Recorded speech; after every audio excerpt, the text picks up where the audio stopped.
Amém. Senhor, que de fato a gente aprenda a descansar sob teus cuidados, nos teus braços de amor.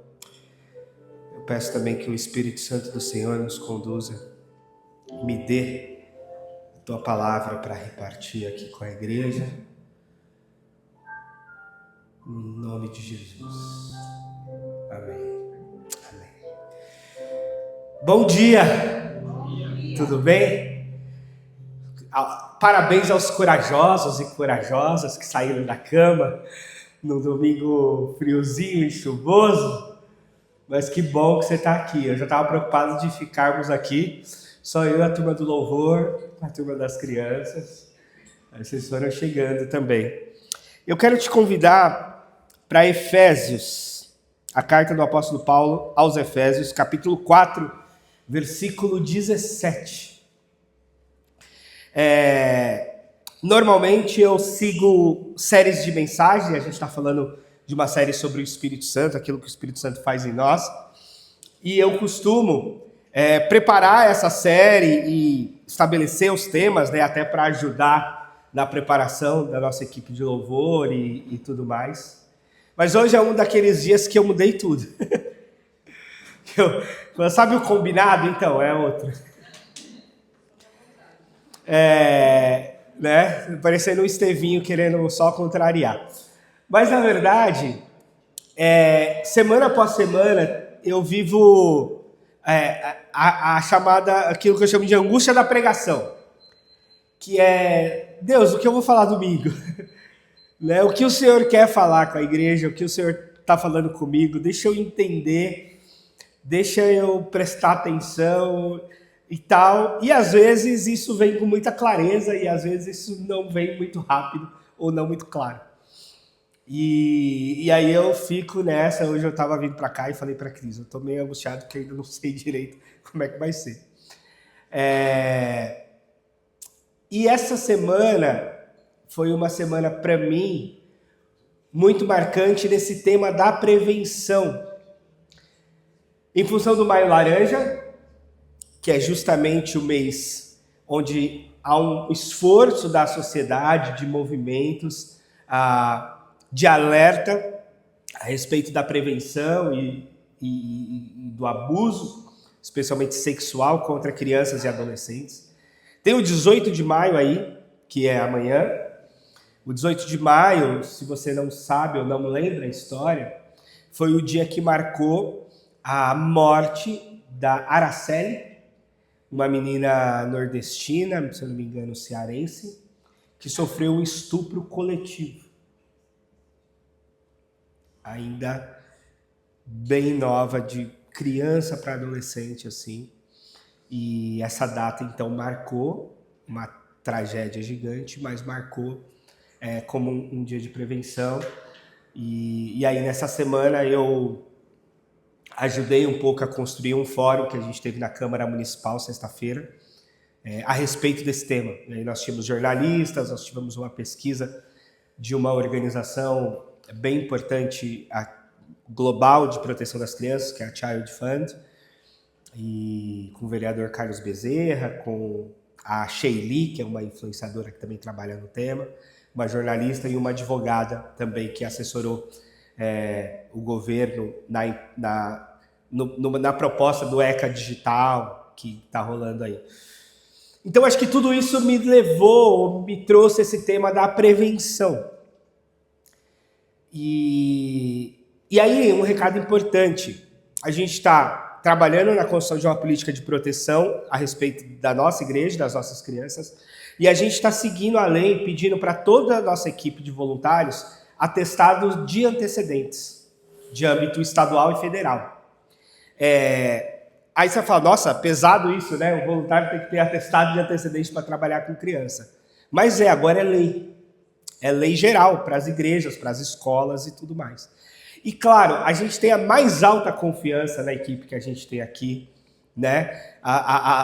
Os nossos professores e professoras são, na verdade, basicamente os pais. Mas a gente quer seguir a lei e a gente quer prevenir.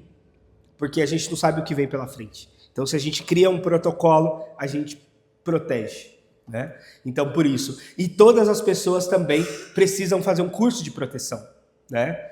E aí a gente promoveu um aqui, presencial, mas há a oportunidade de fazer EAD para quem não fez o presencial. E eu indico para todo mundo fazer, né? Por quê? Porque o curso te dá noções de alerta para você proteger crianças. As suas crianças, as outras crianças. Você se proteger, porque a gente como adulto também precisa tomar certos cuidados. Então isso dá um alerta bem geral que deixa a gente atento a várias situações. E aí eu também fiquei pensando na nossa proteção enquanto adultos, não só no tema da violência sexual, mas o quanto, enquanto adultos, nós carecemos de proteção, de autoproteção e de proteção uns dos outros. Porque, misturando tudo, eu também voltei, de alguma forma, a treinar um pouco de arte marcial aí nesses dias, um pouco de luta. Né? Fazer umas aulas de jiu-jitsu, fiz aula de boxe, não sei o quê. E o interessante é que quando a gente vai para esse tipo de aula, uma das primeiras coisas que a gente aprende é proteção. Como é que você se protege dos golpes? Né? Como é que você se fecha? Como é que você se protege de ataques? Né? Não só de defesa pessoal, mas ali até no próprio treino. E aí a gente tenta trazer para a vida. Como é que a gente se protege e protege uns aos outros? O que são os nossos escudos de proteção? O que é essa forma de viver que protege e preserva a vida? Nem sempre a gente sabe, ou nem sempre a gente está atento à proteção. Eu sei que as mães, acho que por instinto, né, assumem uma alta força de proteção dos seus filhos quando seus filhos nascem. Mas o que e como elas se protegem, elas mesmas? Talvez não se protegem, ou talvez não saibam como se proteger, porque estão muito focadas em proteger o outro, o menor, o mais vulnerável. E nós homens, né, que estamos aí na correria do dia a dia, do trabalho, das responsabilidades e tal, como é que a gente se protege? Como é que a gente protege a nossa mente? Como é que a gente protege o nosso coração? Como é que a gente protege o nosso corpo? A gente também tem que proteger a família, mas a gente tem que se autoproteger. E como é que isso acontece?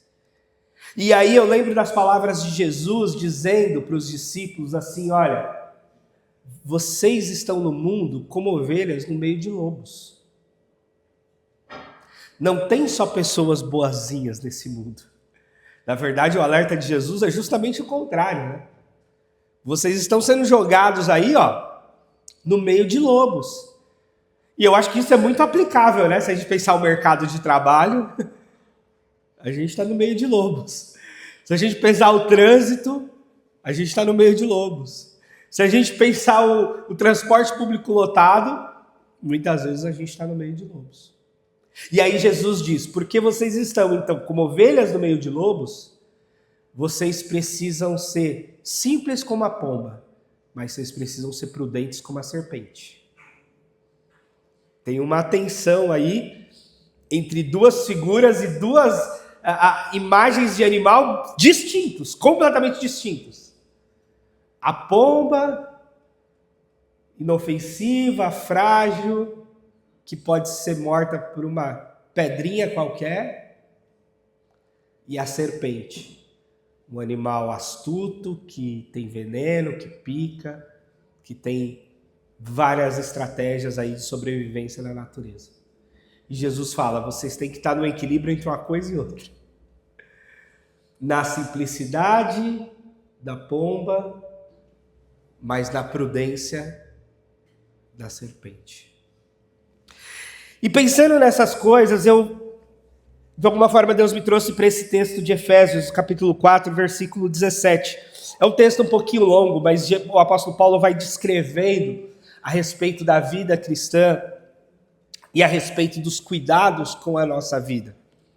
E ele diz assim, 4:17 de Efésios: assim eu digo a vocês, e no Senhor insisto, que não vivam mais como os gentios, na inutilidade dos seus pensamentos. Eles estão obscurecidos no entendimento, separados da vida de Deus pela ignorância em que estão, e por causa do endurecimento do seu coração, tendo perdido toda a sensibilidade, eles se entregaram à devassidão, cometendo com avidez toda espécie de impureza. Todavia, não foi isso que vocês aprenderam de Cristo. De fato, vocês ouviram falar dele e nele foram ensinados de acordo com a verdade que está em Jesus.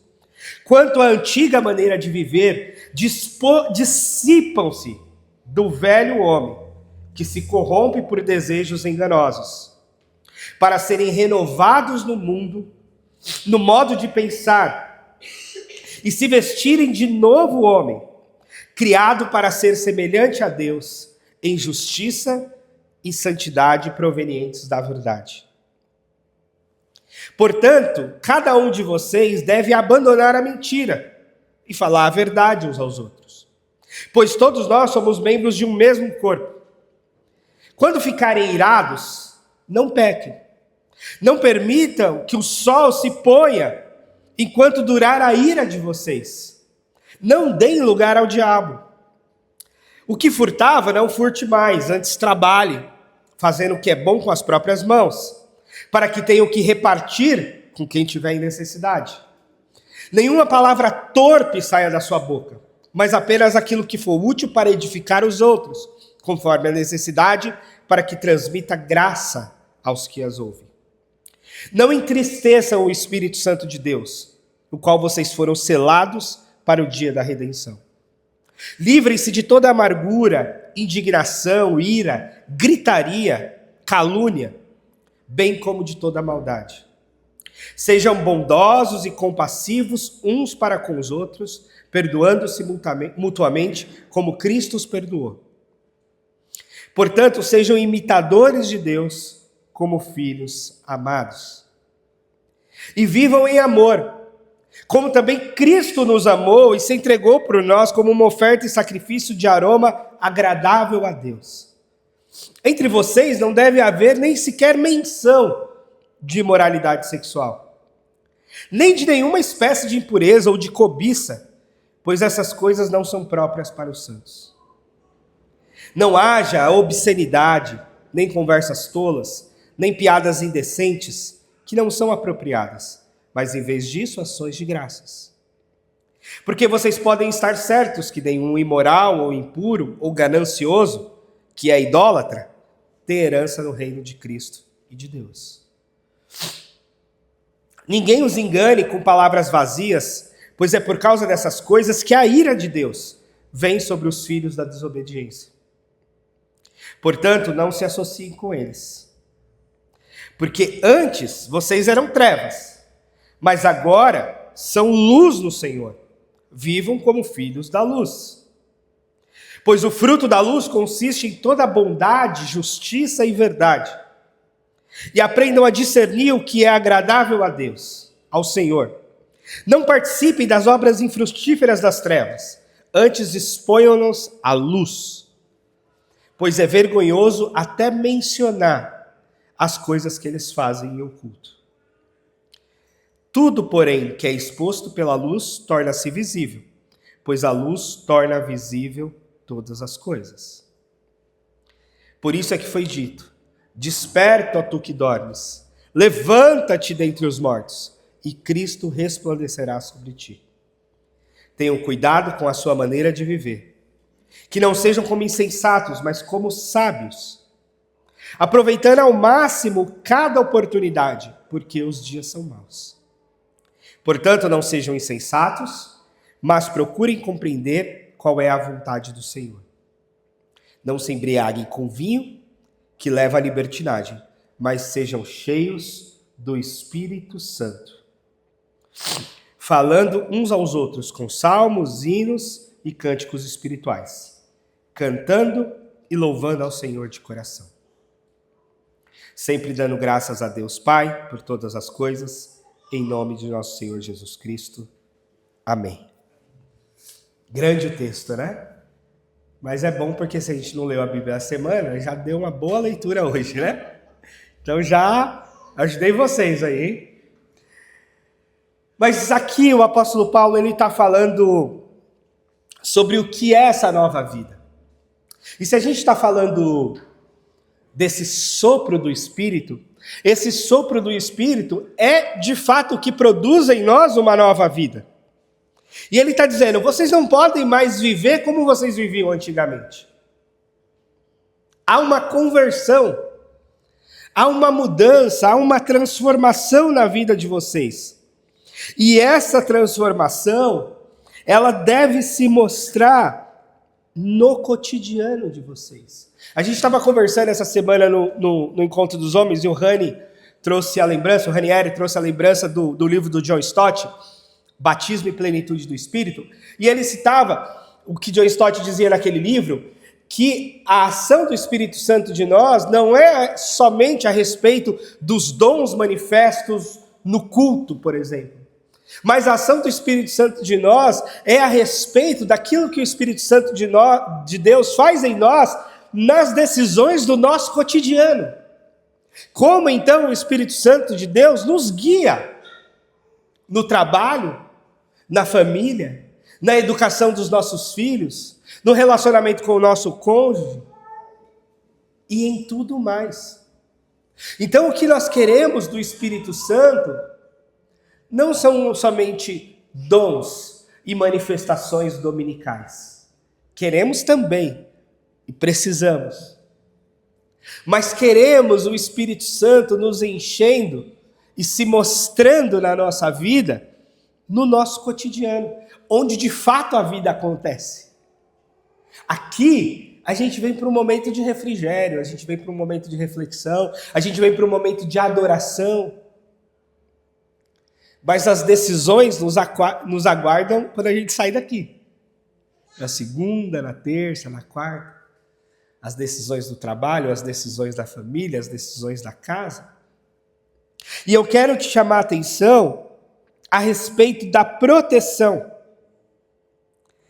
E a proteção, a maior proteção que a gente pode ter é o próprio Espírito Santo de Deus, agindo na nossa vida, ensinando a verdade, mostrando para nós como é que se vive agora. Como é que eu coloco em prática essa escritura, esse novo nascimento? E há algumas dicas valiosas. Por exemplo, quando ele fala assim, vocês não podem se entregar à devassidão, às impurezas, a pessoas que perderam a sensibilidade. Elas estão cometendo coisas que não dá nem para a gente falar. Então quando a gente fala assim, o mundo está perdido, o mundo está muito louco, há uma devassidão, há uma promiscuidade. Gente, não é de hoje, não é de agora. O mundo romano, por exemplo, era um mundo intenso na promiscuidade, nas relações sexuais, hétero e homoafetivas. Aliás, parte da crença que se tinha em Roma, em muitas situações, era que o amor heterossexual, a relação sexual hétero, era uma coisa para procriação. E que o amor estava na relação homossexual. Doido, né? E mais, a exploração homossexual de um senhor para com o seu escravo ou para com o seu empregado era de acesso livre. Então, a pessoa era explorada também sexualmente. Dentre outras situações, em Corinto, que não é o caso aqui do texto de Efésios, mas em Corinto, que é uma outra situação, mas tinha influência de todo o Império Romano naquela época, Paulo fala assim, olha, tem um sujeito aí da igreja, inclusive é uma situação dentro da igreja, que ele está tendo relação sexual com a esposa do pai. Já pensou nisso? Com a esposa do pai. Vamos pensar que era a madrasta, para não pensar que é a mãe. Mas Paulo fala, é uma coisa que Nem lá fora é aceito e vocês estão vendo isso dentro da igreja. Então, a problemática não é de agora e não é de hoje. A gente fala, meu Deus, que perversidade, essa coisa de ter um sujeito que quer abusar de criancinha. Porque a maldade humana não tem limite, irmãos. A maldade não tem limite. O que põe limite à maldade é Deus. E se a gente se submeter a Deus, nós encontraremos os limites. Mas se a gente não se submete a Deus, não haverá limites. Eu já contei isso aqui, de um sujeito conversando com o pastor Ariovaldo Ramos e dizendo que não acreditava em Deus por conta da maldade do mundo. E ele disse, eu acredito em Deus justamente por conta da maldade. Aí ele falou, como assim? Ele falou, porque a maldade não respeita nada e nem ninguém. Então o que refreia a maldade? O que faz que a gente não se mate efetivamente? Deus. Deus coloca limite na maldade. Porque se Deus não intervir na maldade humana, a gente vai se destruir, a gente vai se matar, a gente vai fazer todo tipo de loucura. Então é por isso que de tempos em tempos na história, Deus fala assim, opa, a maldade aqui dos egípcios já deu na conta. A maldade de Sodoma e Gomorra já deu na conta. A maldade dos babilônios já deu na conta. E Deus estabelece limites e juízos diante da maldade. Porque a maldade não tem limite. O desejo humano não tem limite. As doenças, as devassidões não têm limite. Os vícios não têm limite. Então, é Deus e o Espírito Santo que estabelecem limites. E aí ele vai dizendo que nós então devemos buscar a santidade, buscar a verdade em detrimento da mentira. A gente não pode permitir que o sol não se ponha sobre a nossa ira para a gente não dar lugar ao diabo. Como é que é isso? Isso aqui eu gosto muito de aplicar aos casamentos e a gente tenta fazer isso em casa. Tenta. Que é não dormir brigado. Não deixar que o desentendimento do dia faça a gente atravessar uma noite separados, fora da cama, ou na cama, isolados. Por quê? Porque essa raiz de amargura, ela vai ganhando espaço no nosso coração. E a Bíblia diz, não dê lugar ao diabo. Ou seja, se você alimenta um conflito dentro de casa, você está dando lugar ao diabo. Se você alimenta amargura, rancor no seu relacionamento, você está dando lugar ao diabo. Se você vai dormir brigado, é como se você colocasse o próprio diabo no meio da cama, separando vocês. E a Bíblia fala, não, vocês não podem dar lugar ao diabo. Vocês não devem deixar com que a ira atravesse para o outro dia. E por isso que ele fala, ó, irais, mas não pequeis. Ou seja, você ficou nervoso? Ficou, vai ficar. Vai ficar muito nervoso. Meu esporte favorito é fazer a Cris ficar nervosa. Sou bom nisso. Ela fica muito nervosa. E vocês sabem que também não precisa muito para a Cris ficar nervosa, né? Ela fica nervosa com certa facilidade. Então, eu e o Estevão, a gente consegue fazer isso assim numa boa. Mas deixar-se alimentar esse nervosismo, deixar essa ira crescer. E aí, essa alimentação, ela tem dois caminhos. Ela tem o caminho da explosão, que é falar, esbravejar, gritar, bater a porta, chutar o armário. Tem gente que é assim. E tem o outro lado, o outro oposto. que é a frieza.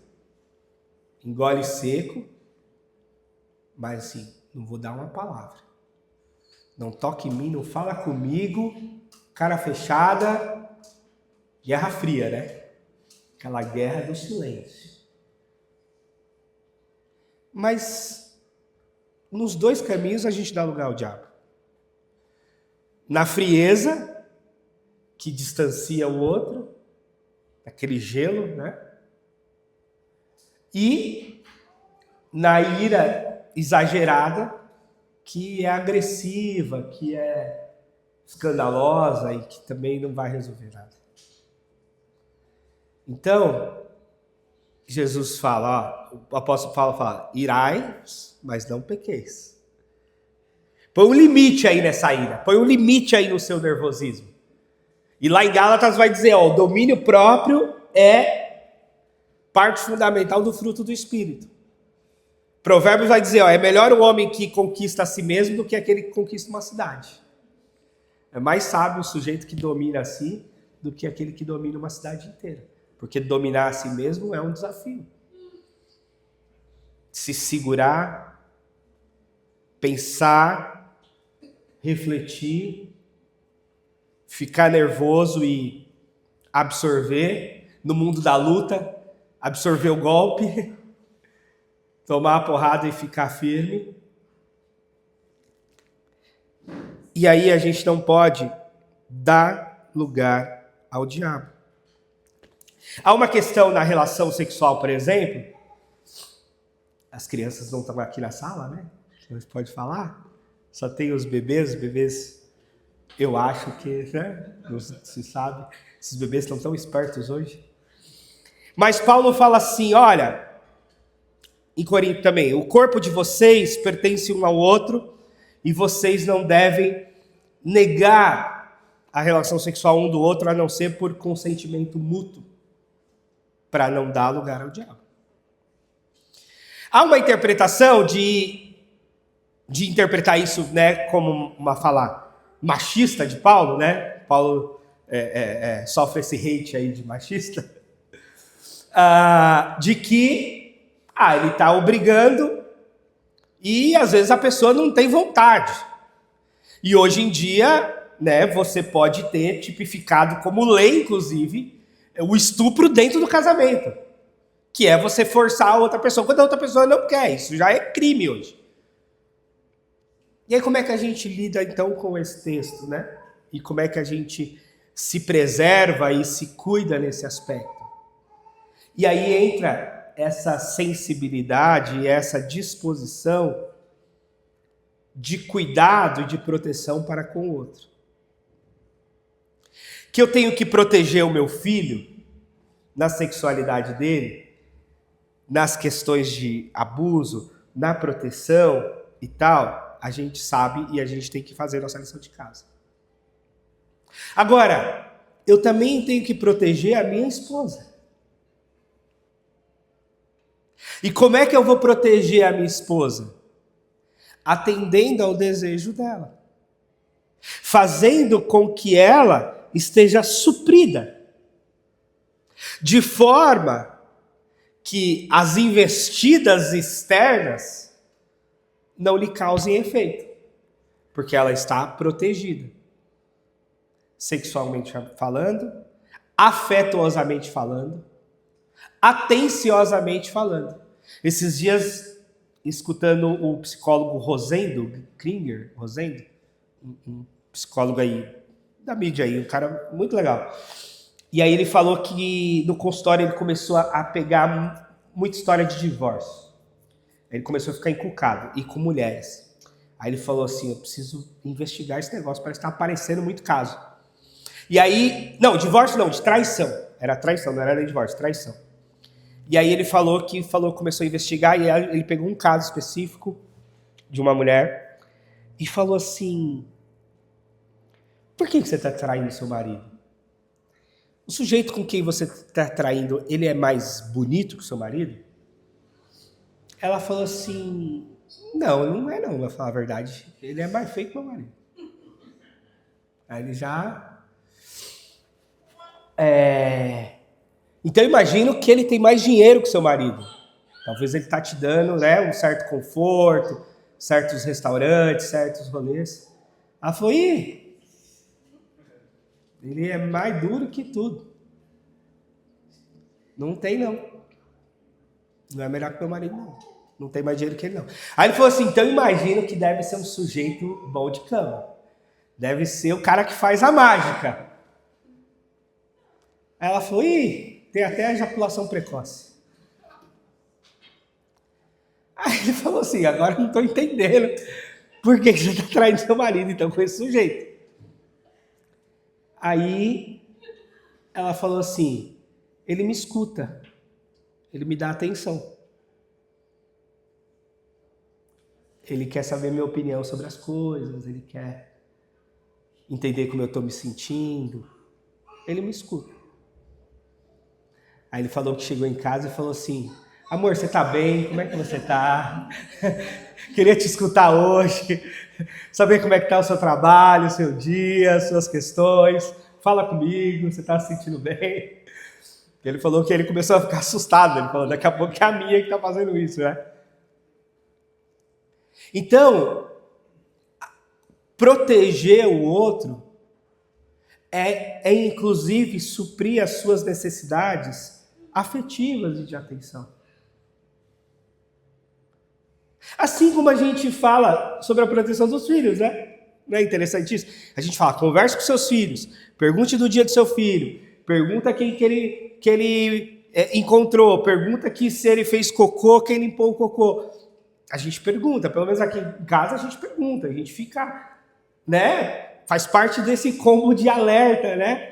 O que limpou? Ah, a Pro me limpou. Ah, tá bom, a gente já conhece a professora, já sabe, já não sei o quê. Ah, brigou, alguém chorou na escola, alguém bateu, alguém apanhou. A gente vai para ver se está tudo bem. E por que a gente não vê se está tudo bem com o outro, adulto?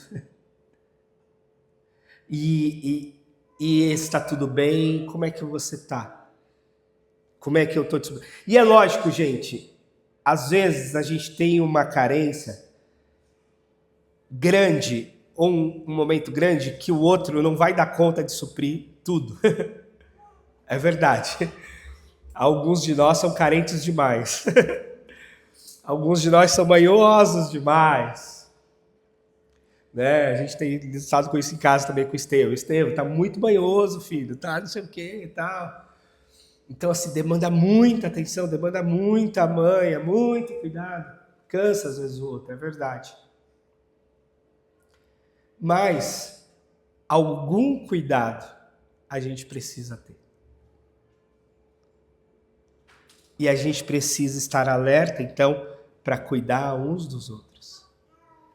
Sexualmente, afetivamente, com aquele tempo de qualidade, com aquela troca de afeto, com aquele carinho, para a gente se proteger. Se o homem, no próprio texto de Efésios, quer ser respeitado, e que essa mulher o respeite, a mulher quer ser amada. E não é só ser amada, é se sentir amada, né? Também tem uma diferença, né? Porque às vezes a gente fala assim, essa pessoa me ama, eu não tenho dúvida. Ela só não consegue demonstrar. Mas é um problema. Não, eu não tenho dúvida de que você me ama. Só que você não consegue demonstrar. E isso vai gerar essa frustração. Isso vai gerar um sentimento de desamor. Que às vezes não é real, não é a verdade. A verdade é o amor, de fato. Mas há um sentimento provocado pela carência, provocado por uma palavra ríspida, provocado por uma falta de atenção. E aí desencadeia uma sensação de desamor. Que nem é a realidade, mas que gera um sentimento. Que gera a sensação e a dor desse desamor. E aí ele vai citando e vai continuando dizendo que a gente precisa falar a verdade, que a gente não pode entristecer o Espírito Santo, que a gente não pode entrar, né, na amargura, na indignação, na ira, na gritaria, na calúnia. em outras maldades, mas que a gente tem que ser bondoso, compassivo, perdoando-os mutuamente. Então, o perdão tem a ver com esse cuidado, uma relação, uma casa que tenha graça. Eu li um livro, Educando Filhos na Linguagem da Graça. Muito legal. Educando Filhos na Linguagem da Graça. Por quê? Porque você aprende a criar um ambiente de graça. Hoje os nossos anjinhos quebraram o forro de isopor. Falei, se fosse no Antigo Testamento, ia tomar a surra de cinta todo mundo. Mas como a gente está numa outra fase da graça, a gente vai conversar, a gente vai orientar, a gente vai dizer, não faça mais isso. Né? Outros tempos, educação positiva, tudo mais. E a gente precisa ir criando, de fato, esse ambiente de graça na nossa relação também. Mas quem precisa da graça de Deus não são só as crianças, os adultos também precisam. A sua esposa precisa do seu tratamento com graça. E você, como marido, precisa que tenha graça da parte dela também com relação a você. E o que é graça? É você fazer para o outro aquilo que ele não mereceu. Ontem encontrei um professor da minha faculdade de teologia, tiramos uma foto, e um dos episódios de avaliação que ele fez, ele aplicou uma prova e ele deu nota 10 para todo mundo. Só que ele aplicou a prova e aí quando a folha virada, né? Quando você virava, já estava a nota 10. Ele falou, eu decidi, já que a gente está ensinando sobre graça, que todos vocês já têm 10. Agora eu faço uma prova. E aí ele falou que experimentou várias reações. Teve gente que falou, e se eu não fizer nada? Ele falou, você vai ficar com 10. E se eu escrever qualquer besteira aqui na prova? Você vai ficar com 10. Aí ele falou que teve aluno que riu, teve aluno que chorou, teve aluno que saiu pregando, teve aluno que entendeu naquele momento o que era a graça de Deus. Porque graça é esse favor imerecido. Que é, o sujeito faz uma coisa e a gente fala, filho, você merecia uma surra bem dada, bem daquelas. Mas eu não vou te bater. Eu vou te abraçar, eu vou te beijar, eu vou te dizer para não fazer mais, eu vou te ensinar que isso é feio, isso é errado, que eu espero que você não faça mais, mas eu não vou te tratar mal por isso. E com o adulto também.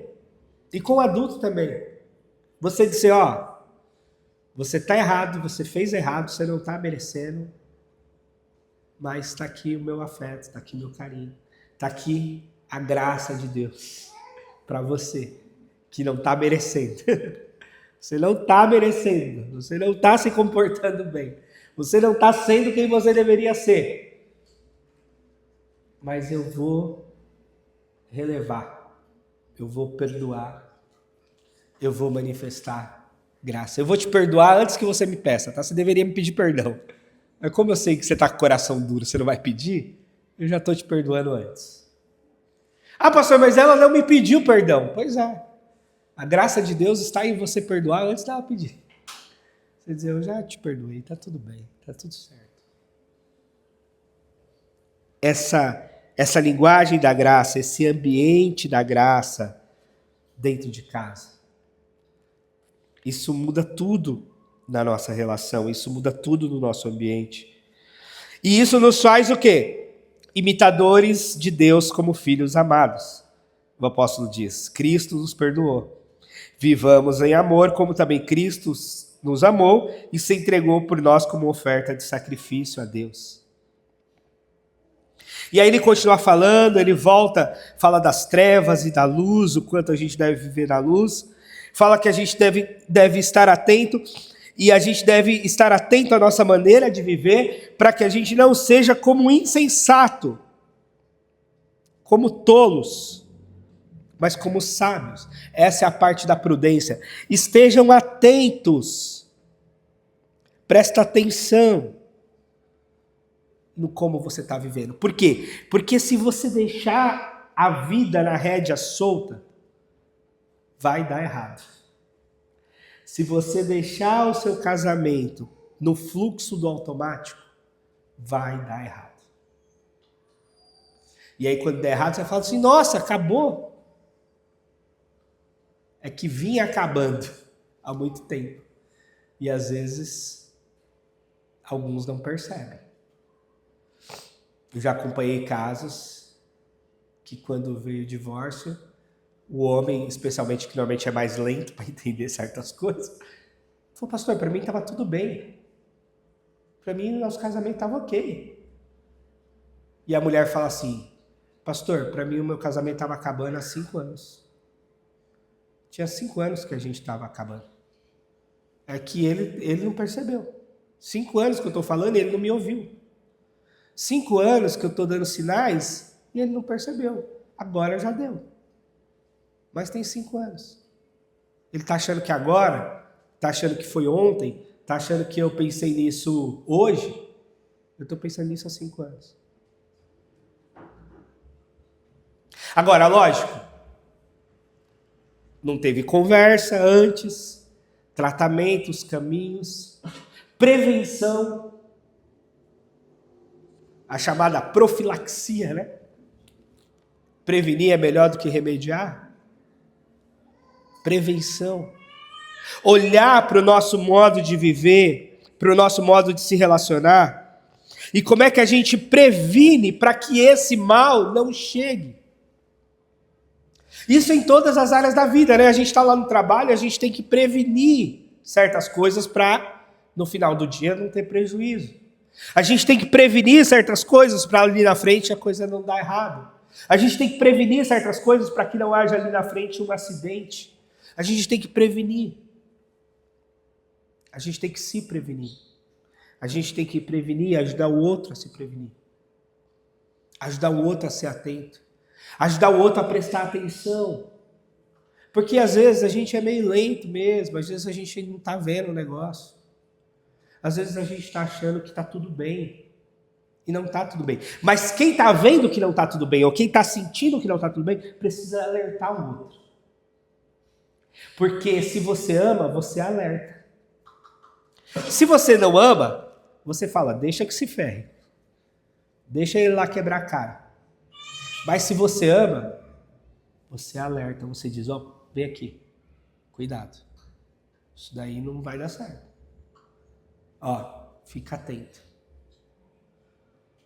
Presta atenção no que você está fazendo. Olha o seu jeito de viver. Olha o seu jeito de se relacionar. Olha como você está tratando ele. Olha como você está tratando ela. Isso daí não vai dar coisa boa. Presta atenção. Presta atenção.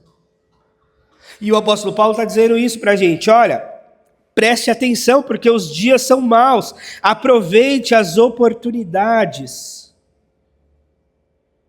Aproveite as oportunidades para fazer a vontade de Deus. Aproveite as oportunidades para discernir o que Deus tem para você. Aproveite as oportunidades que Deus tem para você construir, fazer coisa boa. Aproveite as oportunidades. As oportunidades de amar, as oportunidades de afeto, as oportunidades de carinho, as oportunidades de atenção, as oportunidades todas de cuidado. Por quê? Porque os ataques do inimigo, eles vêm justamente na desatenção.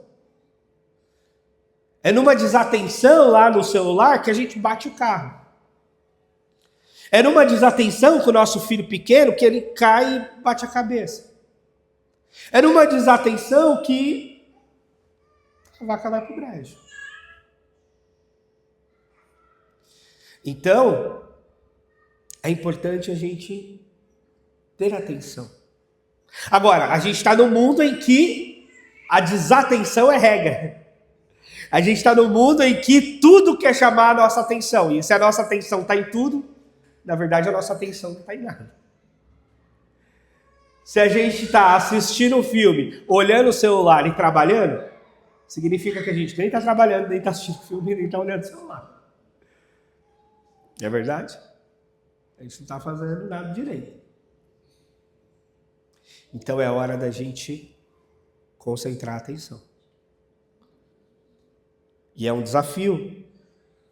Eu que, segundo a Cris, sou meio TDAH, é um difícil a atenção. Dar atenção agora aqui pro meu filho, que agora é o meu momento com ele. Dar atenção agora aqui para minha esposa, porque é o meu momento com ela. Dar atenção aqui pro meu trabalho, porque agora eu estou trabalhando. É um desafio, mas é o mais sábio a se fazer. Dar atenção, prestar atenção, olhar, prevenir. E agora o Estevão está numa fase muito interessante, que agora ele já entra no escritório, a depender do que ele vê na minha tela, ele fala, papai, você não está trabalhando. Se ele vê lá no YouTube ligado, ele fala, papai, você não está trabalhando, você está vendo negócio de futebol. Esses dias o Diego estava trabalhando lá em casa, e o Diego estava no celular, ele falou, Diego, você está vendo no celular que você não está trabalhando? Eu falei, é que a Porto Seguro é uma mãe. Então ele já tá sacando quando a gente está trabalhando, quando a gente não está trabalhando. Ou se a gente fala que está trabalhando, está lá só enrolando. Ele já está entendendo. Ele já está sabendo. Quando a gente precisa focar a nossa atenção. E aí o apóstolo Paulo fala, por fim, sobre os nossos encontros, que devem ter salmos, cânticos espirituais, louvor e tal, para encher o nosso coração, dando graças a Deus e, por fim, sujeitando-se uns aos outros. Ou seja, sabendo que cuidado precisa ser um para com o outro. Então eu ampliei o espectro demais aqui, mas só para te dizer, a proteção não é só dos adultos para com as crianças. A proteção é também dos adultos para com os outros adultos. Que todos nós temos as nossas vulnerabilidades e o inimigo vai nos atacar nelas. E nós precisamos proteger-nos mutuamente. A gente precisa se cuidar. A gente precisa cuidar do nosso corpo, a gente precisa cuidar da nossa mente, a gente precisa cuidar do nosso coração, a gente precisa estar alerta quanto a nós, quanto ao outro que a gente ama. Isso serve para a família, isso serve para as amizades, isso serve para a igreja. Esses dias eu conversei com um amigo que a igreja dele dissolveu, acabou. E eu falei, o que aconteceu? Aí ele me elencou alguns motivos. E aí ele falou, cara, por esses motivos foi acabando. Por esses motivos foi acabando. Umas pessoas saíram, outras pessoas deixaram de vir, outras pessoas deixaram de contribuir. Foi acabando. Então, de fato, as coisas acabam. As coisas acabam.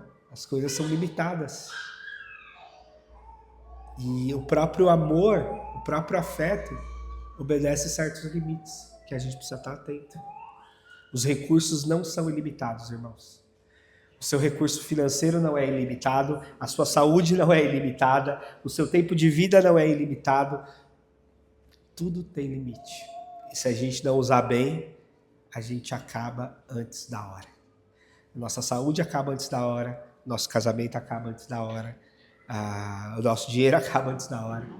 Tudo acaba antes da hora se a gente não cuidar, se a gente não administrar, se a gente não se precaver, se a gente não prestar atenção e não tomar iniciativas e ações preventivas de cuidado, de proteção, uns para com os outros.